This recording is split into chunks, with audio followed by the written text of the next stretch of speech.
Gospel of Luke chapter 19, verses 11 to 28. While the people were listening to this, he went on to tell a parable, because he was near Jerusalem, and they thought that the kingdom of God was going to show itself then and there. Accordingly, he said, a man of noble birth went to a distant country to be appointed king, and then returned. He summoned 10 of his servants and gave them 10 pounds, telling them, trade with these until I get back.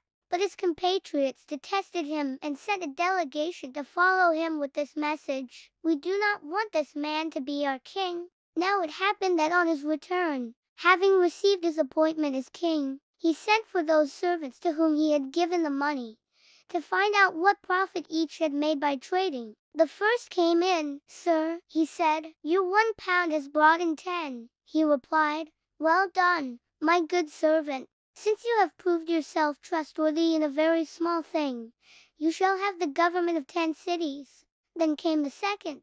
Sir, he said, your 1 pound has made 5. To this one also he said, and you shall be in charge of 5 cities.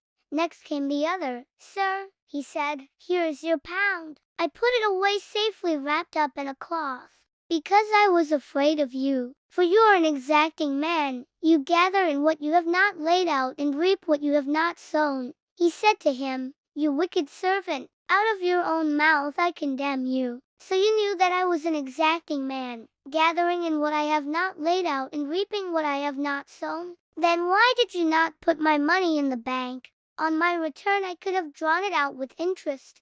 And he said to those standing by, take the pound from him and give it to the man who has 10 pounds. And they said to him, but, sir, he has 10 pounds. I tell you, to everyone who has will be given more, but anyone who has not will be deprived even of what he has. As for my enemies who did not want me for their king, bring them here and execute them in my presence.